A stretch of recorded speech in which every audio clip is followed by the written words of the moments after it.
আচ্ছা একটু আগে বললাম নবীর দুগ্ধ ভাইয়ের নাম কি বললাম ভাই? মা হালিমার বেটার নাম কি বললাম? মাসুদ। তো আমার নবী একদিন মাসুদের কাছে রাত্রি বেলাতে আরাম করছেন, শুয়ে আছেন, আর জিজ্ঞেস করছেন ভাই, মাসুদকে জিজ্ঞেস করছেন ভাই তুমি প্রত্যেকদিন রাত্রে বেলা আমার কাছে থাকো আর সকাল হলে তোমাকে দেখা যায় না, কোথায় যাও? মাসুদ বলছে ভাই আমরা গরিব মানুষ, রাত্রি বেলা তোমার কাছে থাকি, সকাল হলে আমি বকরি নিয়ে ময়দানে যাই। তো আমার নবী বলছে ভাই আমাকে নিয়ে যাবে না, আমিও যাব তোমাদের সঙ্গে ময়দানে। তো মাসুদ বলছে তোমার মাথা খারাপ, আমার মা ভুল করেও পাঠাবে না, কোনো মতে আমার মা পাঠাবে না। তো মাসুদ বলল কি বলল, আমার নবী বলছেন ভাই এক কাজ করো না, আমার মাকে একবার বলো, মাকে একটু রাজি করাও, মা যদি পাঠায় তাহলে একবার যাব, না হলে তো ঠিক আছে, যখন তুমি বলছো তাহলে এক কাজ করো আমরা যাচ্ছি আর মার কাছে একবার পারমিশন নিচ্ছি। মাসুদ আর কয়েকটা পাড়ার ছেলে মা হালিমার সামনে গিয়ে দাঁড়িয়ে গেল, বলছেন মা গো একটা কথা বলবো মা। বললো কি কথা? বলছেন মা গো আমার ভাই বড় হয়েছে মা, যদি তুমি পারমিশন দাও গো মা তবে আমরা ময়দানে নিয়ে যাব। তো মা হালিমা বলছে তোদের মাথা খারাপ, ওইটা আমার সন্তান নয়, ওইটা হলো আমেনার সন্তান, ওই সন্তানকে যদি কিছু হয়ে যায় আমি আমেনাকে মুখ দেখাতে পারবো না, না আমি ভুল করেও পাঠাবো না। আর বাচ্চা বাচ্চা ছেলেরা জিদখানা ছাড়ে না। কবি লিখেছেন বাবা তোর মোস্তাফাকে দে না মা গো সঙ্গে নিয়ে যা। জোরে বলুন। মাসুদ বলছেন আর পাড়ার ছেলেরা বলছেন, কি বলছেন? তোর মোস্তাফাকে দে না মা গো সঙ্গে নিয়ে যাই, মোদের সাথে বেঁচে চারণে ময়দানে ভয় নাই, তোর মোস্তাফাকে দে না মা গো সঙ্গে নিয়ে যাই। মা হালিমা দেখছেন না এরা তো জিদ ছাড়ছে, এদের এক দুটা প্রশ্ন করব না, উত্তর দিতে পারবে না, বেটাকে নিয়ে যাবে। বলছে হারে বেটা তোরা আমার সন্তানকে নিয়ে যাবে বুঝলাম, যদি বেটা রোদ্র লাগে তাপ লাগে তখন তোরা কোথায় রাখবি? না নিয়ে যেতে হবে না। মাসুদ হাসতে হাসতে বলছেন মা গো আমরা ভাইকে নিয়ে যাব, জঙ্গলে রোদ্র লাগবে না তাপ লাগবে না সেটার ব্যবস্থা আগেই করে রেখেছি। জোরে বলুন সুবহানাল্লাহ। ওইটা আবার কি ব্যবস্থা করলি রে বেটা? তখন মাসুদ আর পাড়ার ছেলেরা বলছেন হালিমাকে, কি বলছেন? মাগো কি ব্যবস্থা করে রেখেছি জানেন? বাবলা গাছের ছায়ায় নিয়ে বসবো সবাই ঘিরে, আরে খোড়মা পাতার তাজবা নাইয়া মা পড়িয়ে দেব শিরে। জোরে বলুন। বাবলা গাছের ছায়ায় নিয়ে বসবো সবাই ঘিরে, আরে খোড়মা পাতার তাজবা নাইয়া মা পড়িয়ে দেব শিরে, আরে হাজির রব হামেশা তার খেদমতে সবার, তোর মোস্তাফাকে দে না মা গো সঙ্গে নিয়ে যাই। মা হালিমা দেখলো উত্তর তো দিয়ে দিল, আর একটা প্রশ্ন করব জিন্দেগিতে দিতে পারবে না। বলছে হারে বেটা তোরা ময়দানে নিয়ে যাবি, বাবলা কাছে ছায়াতে রাখবি সেটা তো বুঝলাম, পেট তো আছে বাবা, যদি ক্ষুধা পাই তখন কি খাওয়াবে? মাসুদ হাসতে হাসতে বলছে মা গো ক্ষুধা লাগবে না, পিপাসিত লাগবে না, ওইটা ওই জঙ্গলে ব্যবস্থা করে রেখেছি। জোরে বলুন। ওইটা কি করেছিস বেটা? তখন মাসুদ আর পাড়ার ছেলেরা বলছেন মা গো কি করেছি জানেন? খেতে দেব খেজুর মেথে ক্ষুধা যদি পাই, আরে তোমার দুধ পাতার ঠোঙায় দেব পিপাসায়, খেতে দেব খেজুর মেথে ক্ষুধা যদি পাই, আরে তোমার দুধ পাতার ঠোঙায় দেব পিপাসায়, আরে হাজির রব হামেশা তার খেদমতে সবার তোর মোস্তফাকে দেনা মাগো সঙ্গে নিয়ে যায়। মা হালিমার কোনো উত্তর করতে পারছেন না। মা হালিমা বলছেন বেটা এমন যখন তোমরা ব্যবস্থা করে রেখেছো যাও নিয়ে যাও, আমি ছুটি দিয়ে দিলাম। আমার নবীকে জঙ্গলে নিয়ে চলে গেছেন বাবা। আমার নবীকে একটা গাছের তলাতে দাঁড় করিয়েছেন আর বাচ্চা বাচ্চা ছেলেরা একদিকে খেলাধুলা করতেছিল। হঠাৎ করে দেখা গেল জঙ্গল থেকে কিছু বড় বড় বাঘগুলা বেরিয়ে এসে আমার নবীকে ঘেরা করে নিয়েছেন বাবা। যেমনই ঘেরা করেছেন মা হালিমার বেটা মাসুদ ভাবছেন আল্লাহ গো আমার ভাই হয়তো আর জিন্দা থাকবে না। বাঘে ঘেরা করেছে, মাসুদ কাঁদতে কাঁদতে বাড়ি পালিয়ে গেল। মার বুকে লেগে গেছে, মা গো সব শেষ হয়ে গেল, মা বরবাদ হয়ে গেল। মা কি হলো রে বেটা? বলছেন মা গো আমরা জঙ্গলে বকরি চড়াইতেছিলাম মা, আর হঠাৎ করে মা কিছু বড় বড় বাঘগুলা বেরিয়ে আসে মা, আমার ভাইকে ঘেরাও করে নিয়েছে মা, হয়তো আমার ভাই এখনো বেঁচে নাই। যেমনই কথা বলতে নাই মা হালিমার মাথার ওপরে মনে হচ্ছে পাহাড় চেপে গেল। আল্লাহ গো ওটা আমার সন্তান নয়, ওটা হলো আমেনার সন্তান। ওই সন্তানকে যদি কিছু হয় আমি আমেনাকে মুখ দেখাতে পারবো না। মা হালিমা বলছেন বেটারে ওরে লাডলা দুলারা ওরে কলেজার পাড়া ওরে নয়নের তারা তাড়াতাড়ি করে আমাকে জঙ্গলে নিয়ে চল। মা হালিমা মাসুদকে নিয়ে বাবা জঙ্গলের দিকে যাচ্ছেন। অর্ধেকটা গিয়েছেন বাবা গো, আর ওইদিকে জঙ্গলের ঘটনা শুনুন। ওই বাঘগুলা আমার নবীকে ঘেরাও করেছিল, আমার নবীর কি ক্ষতি করেছিল?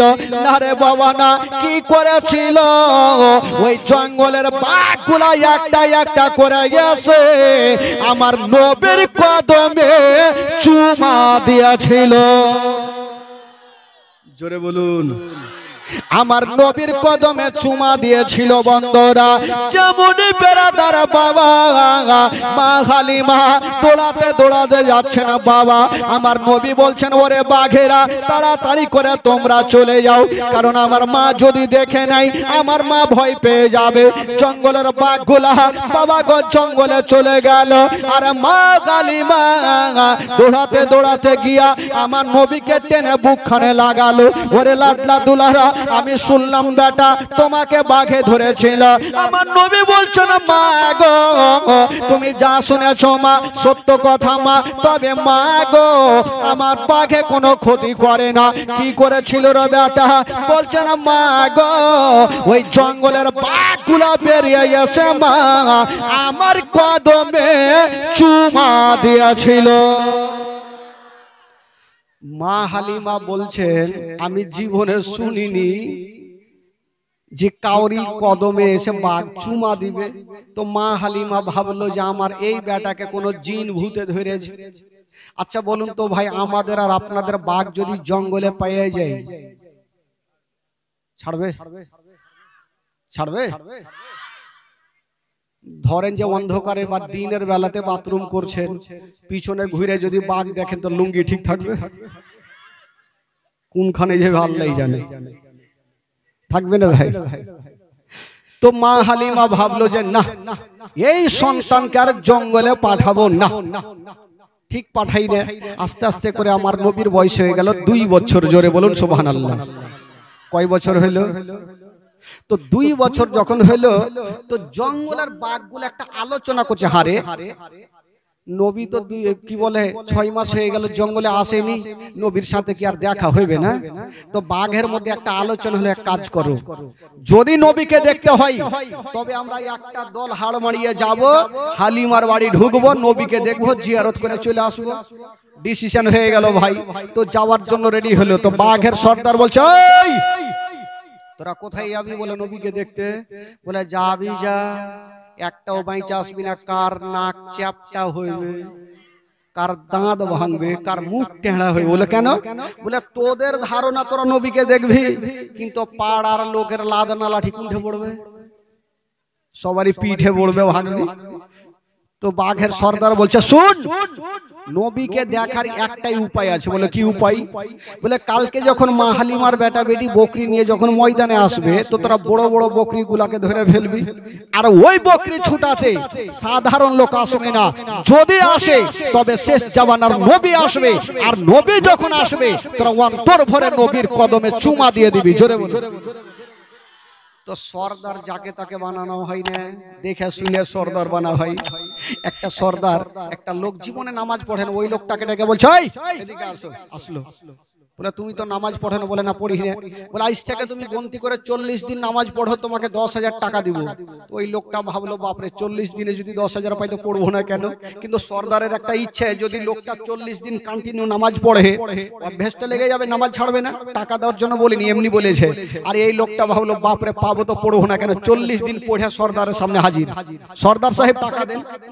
সর্দার মাথা চুলকেছে, কিসের টাকা রে বাবা, কিসের টাকা? বলে হ্যাঁ কিসের, আপনি বলেছেন 40 দিন নামাজ পড়লে 10,000, আজকে 40 দিন পুড়িয়েছি, টাকা দেন। তো সর্দার বলে দেখো ভাই, এমনি বলেছিলাম যাতে তোমার 40 দিন নামাজ পড়লে অভ্যাসটা লেগে যাবে, টাকা দেওয়ার জন্য বলিনি। ওই লোকটা চট করে বলছেন আমি জানতাম আমি নামাজ পড়লে আপনি টাকা দেবেন না, ঠকবেন। জান আপনাকে একটা মারাত্মক জিনিস ঠকেছি। ফের সর্দার টেনশনে পড়ে গেল, এই কি ঠকলে রে ভাই? বলে কি ঠকেছো ভাই? ওই লোকটা বলছে সর্দার সাহেব আমি জানতাম 40 দিন নামাজ পড়ার পর আপনি টাকা দেবেন না, ঠকবেন। এই জন্য 40 দিন যে নামাজ পড়েছি একদিনও উজু করিনি। আচ্ছা বলুন তো ভাই, বিনা উজুতে নামাজ হবে? হবে? হবে না। নামাজের মধ্যে যদি কেউ কথা বলে তো নামাজ হবে? 3টা লোক নদীর ধারে নামাজ পড়ছে, আর নদীতে এই বড় মাছ। তো ডান দিকের যে লোকটা আছে নামাজ ছেড়ে বলছে বাপরে কেত্তা বড় মাছ হো, ওর নামাজ হবে? বাম দিকের যে লোকটা আছে উচ্চট করে বলছে ওই তুই কথা কেন বলি, তোর নামাজ হবে না। ওরও গেল। ইমাম সাহেব চট করে বলছে আমি কথা কইনি। তো নামাজের মধ্যে কথা বললেও নামাজ হবে না ভাই। তো সর্দার কি বলে, বাঘের সর্দার বলে শুন, নবীকে দেখার একটা উপায় আছে। তোরা যত বড় বকরি গুলা থাকবে ধরে ফেলবি, আর ওই বকরি ছুটাতে সাধারণ লোক আসবে না। যদি আসে তবে শেষ জামানার নবী আসবে, আর নবী যখন আসবে তোরা অন্তর ভরে নবীর জিয়ারত করে নিবি। বলো ঠিক আছে বাবা গো। তাই করা হইল। তারপরের দিন যেমন মা হালিমার বেটা বেটি বকরি নিয়ে ময়দানে গেছেন, ওই বাঘের সর্দার বলল শুনো গো, ওরে বাঘেরা ওই যে দেখ চলে এসেছে, তাড়াতাড়ি করে তোরা বকরি গুলাকে ধরে নে। ওই বাঘ গুলা গেল, আর যত বড় বড় বকরি গুলা ছিল সমস্ত বকরি গুলাকে ধরে নিয়ে বাবা গো জঙ্গলে চলে গেল। যেমন জঙ্গলে যেতে নাই বাবা গো মা শুধু কাঁদতে কাঁদতে বাড়ি পালিয়ে গেল। মার বুকে লেগে গেছে, মা গো সব শেষ হয়ে গেল, মা বরবাদ হয়ে গেল। মা কি হলো রে বেটা? বলছো না মা গো যত বকরি গুলা ছিল মা সমস্ত বকরি গুলাকে বাঘে ধরে নিয়ে চলে গেছে। মা হয়তো আমাদের বকরি বেঁচে নাই। মা হালিমা বলছে না বেটা রে বকরি চলে গেছে, যাক রে বেটা তুই তো বেঁচে এসেছিস। বকরি গেছে যাক, তুই তো এসেছিস। মাসুদ বলছে মা আমি তো পালিয়ে এসেছি। মা বেটাতে কথা চলছে, আর আমার নবী পাশে দাঁড়িয়ে দাঁড়িয়ে একটু মুস্কি মেরে হেসে গেলে। তো মা হালিমার মিজাজ খারাপ হইবে কি হবে না? বকরি ধরেছে, আমার মন মিজাজ ভালো নেই, তুই হাসছিস কেন রে বেটা? আমার নবী একটা কথা বলছেন। বলছে মা গো একটা কথা বলবো। কি হলো বেটা বল? বলছেন মা গো আমাকে যদি পারমিশন দাও মা আমি জঙ্গলে যাব, আর যত বকরি গুলা আছে মা আমি ছুটিয়ে নিয়ে আসবো। মা হালিমা বলছে তোর মাথা খারাপ, বাঘে একবার ছেড়েছে আর ভুল করে ও ছাড়বে না, তোমাকে জীবনেও পাঠাবো না। আমার নবী ভালো করে জানে আমি যতক্ষণ পর্যন্ত যাব না, যে বকরিগুলা বাঘে ধরেছে কিয়ামত পর্যন্ত বকরিগুলা খাবে না। জোরে বলুন। তো যেমন করে হোক মাকে রাজি করিয়ে যেতেই হবে। মা হালিমা পাঠাবে না, আর আমার নবী মায়ের হাত খানা ছাড়ে না। মা গো একবার পাঠিয়ে দেখো মা, আমার কিছু হবে না, কথা দিলাম কিছু হবে না। মা হালিমা দেখছে বেটা জিদ ছাড়ে না, তখন ডেকে বলছে বেটা শোন, যাবি যা বেটা, তবে একটু সাবধানে যেও, যদি বাঘ দেখে লাও তবে পালিয়ে আসবে। আমার নবী বলছে ঠিক আছে মা গেলাম। আমার নবী যাচ্ছেন, যেতে যেতে বলছেন মা গো আমি চললাম মা, যতক্ষণ পর্যন্ত বকরি নেব না আমি বাড়ি ফিরে আসব না। আচ্ছা ভাই, আমার নবী যাচ্ছেন বকরি আনতে, আনতে পারবে কি পারবে না? জোরে বলুন, পারবে কি পারবে না? কি করে আমার নবী আছেন শুনুন। কবি লিখেছেন বাবা, তাই হালিমা তোমার কোলে কে এসেছে দেখো না, ও কি মেরে দেখো না, কাছে গিয়ে দেখো না, তারা হইয়া দেখো না, খুশবু সঙ্গে দেখো না, দিন দুনিয়ার বাদশা সেজে তাজদারে মদিনা। ও শিশু বেলায় দয়ার নবী গেলেন একদিন ময়দানে, সূর্য তখন লুকিয়ে দেখেন নবী আছেন কোনখানে। শিশু বেলায় দয়ার নবী গেলেন একদিন ময়দানে, সূর্য তখন লুকিয়ে দেখেন নবী আছেন কোনখানে। সামনে দুটি হাত, সামনে দুটি হাত রহমতেরই সাকিনা, সামনে দুটি হাত রহমতেরই সাকিনা, দিন দুনিয়ার বাদশা সেজে তাজদারে মদিনা। তাই হালিমা তোমার কোলে কে গেছে দেখো না, ও কি মেরে দেখো না, কারা হয়ে দেখো না, খুশবু সঙ্গে দেখো না, দিন দুনিয়ার বাদশা সেজে তাজদারে মদিনা। ও মেঘ এসে ছায়া করেন মোর নবীর মাথাতে, সর্প এসে হাওয়া করেন মোর নবীর গায়েতে। মেঘ এসে ছায়া করেন মোর নবীর মাথাতে, সর্প এসে হাওয়া করেন মোর নবীর গায়েতে। সামনে দুটি হাত, সামনে দুটি হাত রহমতেরই সাকিনা, সামনে দুটি হাত রহমতেরই সাকিনা, দিন দুনিয়ার বাদশা সেজে তাজদারে মদিনা।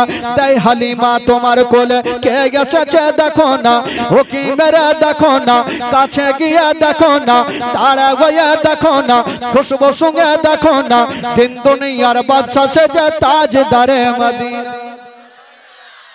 জোরে বলুন, মোহব্বতে বলুন। আচ্ছা বাঘ, আমার নবী যাচ্ছেন কোথায় ভাই?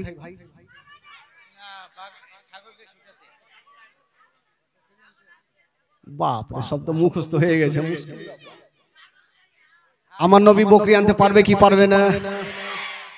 দেখেন যাচ্ছেন, মা হালিমা বলছেন বেটা রে যাচ্ছ যাও বেটা, একটু সাবধানে যেও, যদি বাঘ দেখে তো পালিয়ে আসিও। আর আমার নবী বলছেন মা গো আমি চললাম, যতক্ষণ পর্যন্ত বকরি নেব না আমি বাড়ি ফিরে আসবো না। ঠিক আছে যাও।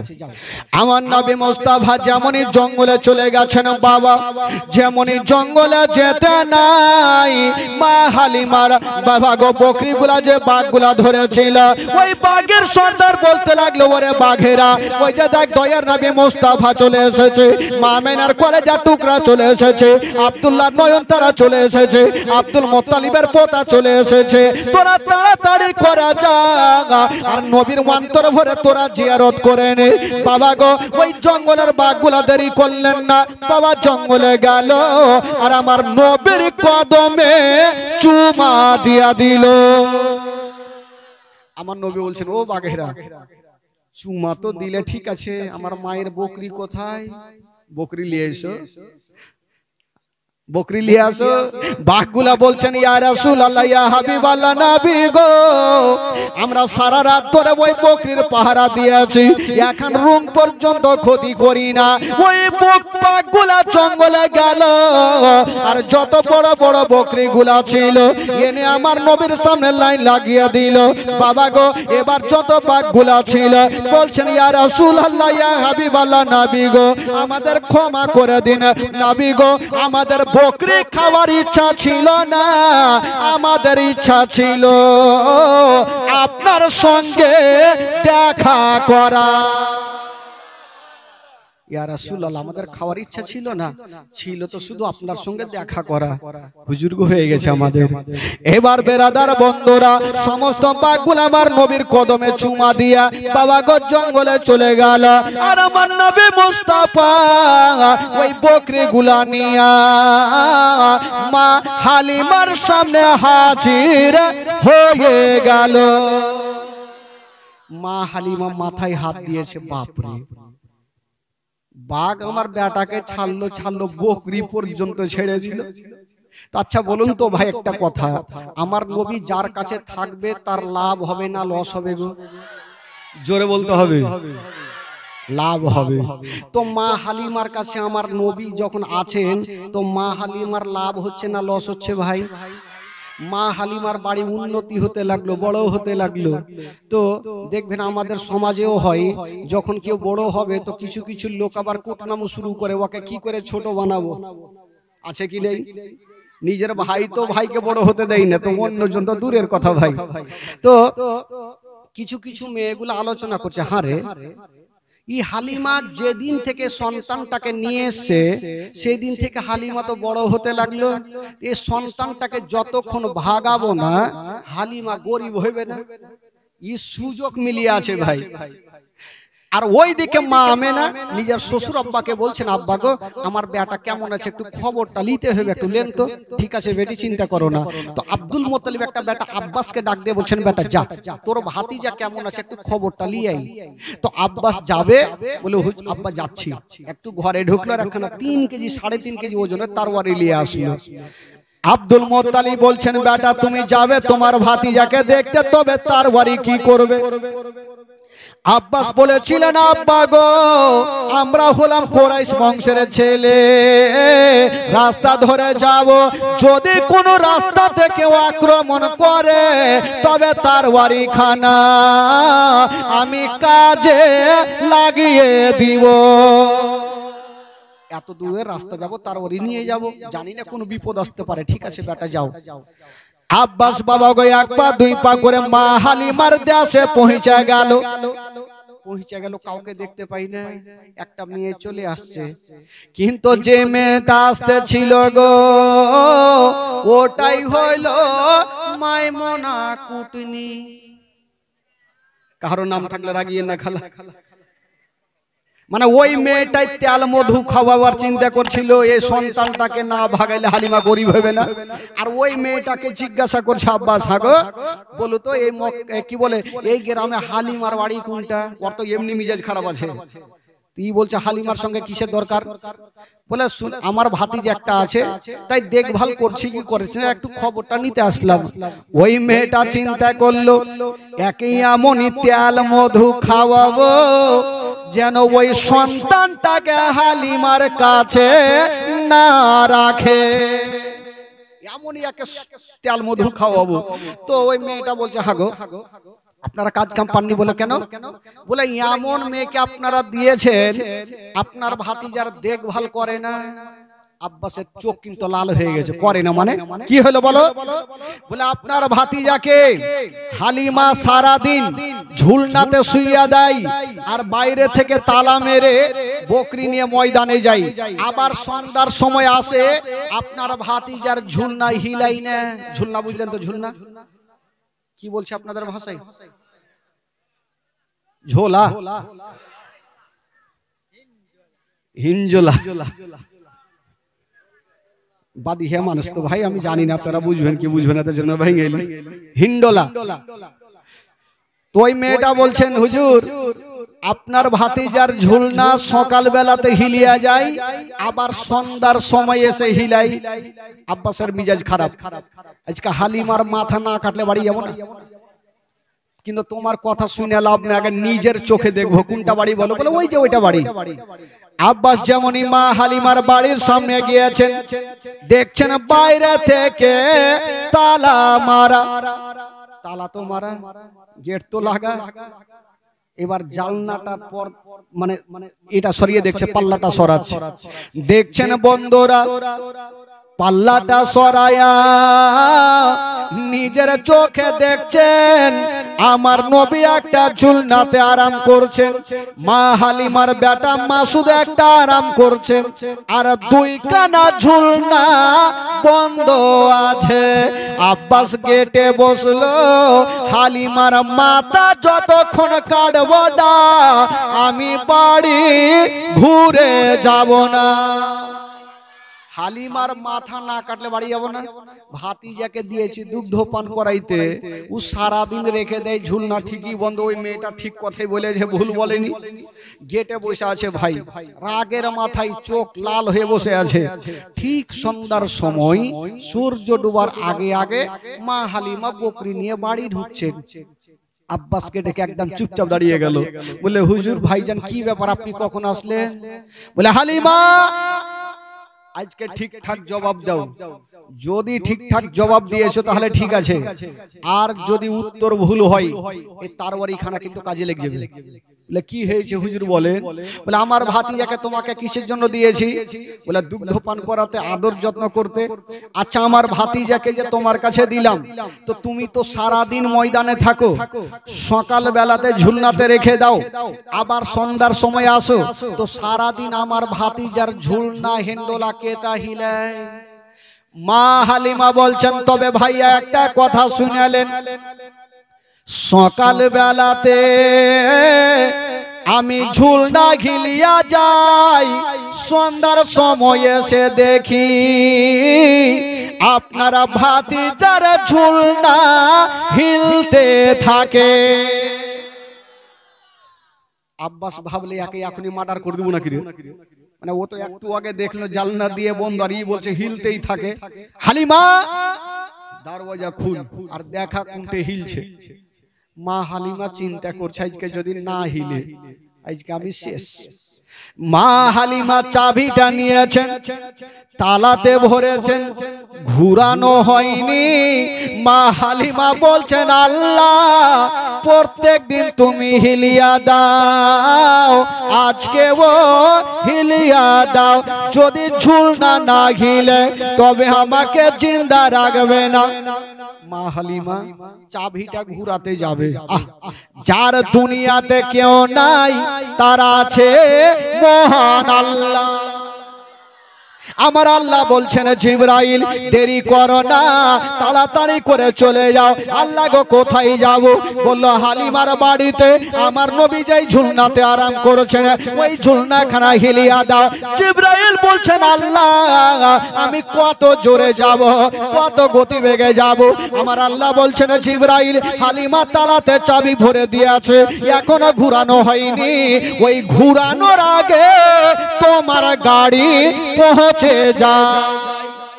দেরি করলেন না বাবা, জিবরাইল সাকরা পৌঁছে গেলেন হালিমার বাড়িতে। যে ঝুলনাতে আমার নবী আরাম করছেন বাবা, ওই ঝুলনাখানা হিলিয়া দিয়েছেন। জিবরাইল চলে যাচ্ছেন, আমার নবী চোখটা খুলে বলছেন ভাই জিবরাইল একটু দাঁড়িয়ে যাও। নবী বলছেন জিবরাইল দাঁড়াও। জিবরাইল থমকে দাঁড়িয়ে গেল। ইয়া রাসূলুল্লাহ কি হলো? বলে জিবরাইল এটা তুমি ভালো করলে। বলে কেন? ভালোই তো করলাম, যদি আজকে আপনার ঝুলনা না হিলাইতাম আপনার দুগ্ধময় হালিমার জিন্দা কি জীবন বাঁচত না। বলে না এটা তুমি ভালো করলে না। কেন? বলা জিবরাইল আমি একটা ঝুলনাতে, আমার ভাই একটা ঝুলনাতে, তুমি আমার ঝুলনা হিলিয়েছো, এটা ঝুলনা কেটে হিলাইবে? এখন আমার মা আসবে, এসে দেখবে একটা বেটার ঝুলনা হিলছে একটার হিলে না, তো মা কষ্ট পাবে না? ও জিবরাইল মার মনে কষ্ট দিতে নাই। মাবিনে বান্ধব নাই রে, মাবিনে বান্ধব নাই রে, এই জগত গড়িয়া ভেবে দেখো কি করছ এই মায়ের লাগিয়া, ভেবে দেখো কি করছ এই মায়ের লাগিয়া। ও সন্তানেরই কিছু হইলে আর মায়ের মনে আগুন জ্বলে, নিভে না রে পানি দিলে, নিভে না রে পানি দিলে, নিভে না রে, পানি দিলে আরো উঠে জ্বলিয়া। ভেবে দেখো কি করছো এই মায়ের লাগিয়া, ভেবে দেখো কি করছো এই মায়ের লাগিয়া। মা বিনে বান্ধব নাই রে, মা বিনে বান্ধব নাই রে এই জগত গড়িয়া। ভেবে দেখো কি করছো এই মায়ের লাগিয়া। ও সন্তান যদি দূরে থাকে আর মায়ের চোখে ঘুম আসে না, বাছা ধর্মর কোথায় গেল, বাছা ধর্মর কোথায় গেল, বাছা ধর্মর কোথায় গেল, আসে না কেন ফিরিয়া। ভেবে দেখো কি করছো এই মায়ের লাগিয়া, ভেবে দেখো কি করছো এই মায়ের লাগিয়া। জোরে বলুন সুবহানাল্লাহ। আচ্ছা, যারা সত্যিকারী মাকে ভালোবাসেন একটু হাত তুলে দেখান তো ভাই। যারা মাকে ভালোবাসেন হাত তুলে। যারা হাত তুলেছেন বেশি লাগবে না, 500 করে টাকা দিয়ে যান। বাবা ভাই একটু বসে যান। ভাই পিছনে এই যে যুবক ছেলেরা আছেন ভাই, একটু আপনারা আগাতে পারবেন না, একটু আসতে পারবেন না ভাই? ওই যে লাল জামা লাল চাদর পরে আছেন ভাই, মেহমানের দোয়া। আমার নবী বলছেন জিবরাইল তুমি আমার ঝুলনা হিলালে, এবার এই আমার দুগ্ধ ভাইয়ের ঝুলনাটাও হিলিয়ে দাও। জিবরাইল বলছেন ইয়া রাসূলুল্লাহ, আল্লাহর হুকুমে শুধু আপনার ঝুলনা হিলার অর্ডার আছে, আপনার ভাইয়ের অর্ডার নাই। আমার নবী বলছেন জিবরাইল তবে একটা কথা শুনে নাও, আল্লাহ হুকুম দিয়েছে আমার ঝুলনা হিলাতে, আর আমি হুকুম দিচ্ছি আমার হুকুমে আমার ভাইয়ের ঝুলনা হিলিয়া দাও। আমি হুকুম দিচ্ছি আমার হুকুমে আমার ভাইয়ের ঝুলনা হিলিয়ে দাও। জিবরাইল চিন্তা করছেন এখন যদি ঝুলনা না হিলাই আমার নবী নারাজ হবে, আর নবী যদি নারাজ হয় আল্লাহ নারাজ হবে, আর আল্লাহ যদি নারাজ হয় তবে কোনো উদ্ধার নেই। কি করব? এটাও হিলাতে হবে। দুটা হিলিয়ে দিলেন আর দুইখানা ঝুলনা হিলিয়ে জিবরাইল কিন্তু চলে গেলেন। ওইদিকে মা হালিমা তালাতে চাবিটা ভরে ঘুরিয়ে দিয়েছেন, পাল্লাটা সরাইয়া হালিমা 1 টাকা সোয়া টাকা ভাবছে কি করি, যদি আজকে ঝুলনা না হিলে তবে আমার জীবন বাঁচবে না, যদি না হিলে তাহলে আজকে বাঁচবো না। কিন্তু মা হালিমার দিল বলছে প্রত্যেক দিন যখন আমি দেখেছি ঝুলতে, আজকে ওই বাবা চুপচাপ থাকো, আজকেও হয়তো ঝুলনাই হিলবে। মা হালিমা বলছেন আব্বাসকে, ভাইজান গো আগে আপনি ঘরে চলেন, আমি আপনার পিছনে পিছনে যাব। বললো কেন? বলে এখন আমি আগে যাব, যদি ঝুলনা হিলে আপনি ভাববেন যে হালিমা আগে গিয়ে হিলিয়ে দিয়েছে, আমি আগে যাব না, আপনি চলেন। আব্বাস বলছে আমার যাওয়ার দরকার নেই, কারণ আমি আগে নিজের চোখে দেখেছি ঝুলনা বন্ধ আছে, ওই যে জালনা দিয়ে দেখেছিল। আগে তুমি চলো। মা হালিমা যেমনই পাল্লাটা সরাইয়া পর্দাটা সরাইয়া যেমনই ঘরে ঢুকেছে না বাবা, আব্বাস 2 নয়নে দেখতেছেন বাবা সকাল বেলাতে নিজের চোখে দেখেছে ঝুলনা বন্ধ ছিল, এখন যেমনই দেখছে না বাবা ওই বন্ধ ঝুলনা খানা হাওয়ার গতিতে ঝুলতেছে, সাই সাই করে ঝুলছে। আব্বাস বলছে হালিমা এটা ব্যাপার কিছু বুঝতে পারলাম না, কারণ একটু আগে নিজের চোখে দেখলাম বন্ধ, এখন কেন হিলছে? মা হালিমা বলছেন ভাইয়া গো সেটা আমিও জানি না, তবে এটা জানি আমি প্রত্যেক দিন সকাল বেলাতে হিলিয়া যায় আর সন্ধ্যার সময় এসে দেখি আমার এই ব্যাটার ঝুলনা খানা হিলতে থাকে। তো আব্বাস দেখলেন আমার নবী খুব ভালো আছে, ই তো চলে যাচ্ছেন, আর ওইদিকে মাইমুনা কুটনি তেল মধু ফাঁকাও লেগে ও রাস্তা দেখছে হয়তো ছেলেকে নিয়ে যাবে না, আব্বাস খালি হাতে বাড়াইছে। ই বুঝে গেল হালিমাকেও জাদু করিয়ে দিয়েছে মনে হয়, কি করালো না করালো নিয়ে গেল না। ওই মেয়েটা চলে গেল। আব্বাস একটু আগিয়ে গিয়েছে তো দেখছেন ছোট্ট ছোট্ট বাচ্চাগুলাকে খেলাধুলা করছে, কে মেলার গাড়ি, কে মোটর সাইকেল, কে আর পুতুলা নিয়ে খেলছে। আব্বাস ঘুরে আসলো, হালিমাকে বলছেন, হালিমা আচ্ছা তুমি প্রত্যেক দিন তো ময়দানে থাকো, আমার ভাতিজা ঝুলনাই থাকে, তো আমার ভাতিজার খেলনা কোথায়? খেলনা তো বাড়িতে দেখা যায় না। মা হালিমা বলছেন, ভাইয়া গো তবে একটা কথা শুনালেন, আপনার ভাতিজার খেলনা কোন মেলাতে পাওয়া যাবে না, আপনার ভাতিজার খেলনা কোন দোকানে পাওয়া যাবে না, আপনার ভাতিজার খেলনা কোন জায়গাতে পাওয়া যাবে না। বলল কেন? বলছেন ভাইয়া গো আপনার ভাতিজার খেলনা পুতলা দরকার পড়বে না, আপনার ভাতিজার খেলনা মোটর সাইকেলের দরকার পড়বে না। বলল কেন? বলে ভাইয়া গো আপনার ভাতিজা যখন ঝুলনাতে শুয়ে থাকে নিজের শাহাদত আঙ্গুলি খানা যেই দিকে হিলিয়া দেয় আসমানের চন্দ্র সেই দিকে ঝুঁকে যায়। জোরে বলুন। যেই দিকে শাহাদত আঙ্গুলি ঝুলাই আসমানের চন্দ্র সেই দিকে ঝুঁকে যায়। তো যার ইশারাতে আসমানের চন্দ্র হিলবে তার জন্য দুনিয়ার খেলনার দরকার কি পড়বে ভাই? কোনো দরকার নেই। তো আব্বাস দেখে নিয়ে চলে গেলেন। এই করে করে মা হালিমার কাছে আমার নবী থাকতে থাকতে আমার নবীর বয়স হয়ে গেল কম বেশি 2.5 বছর। জোরে বলুন সুবহানাল্লাহ।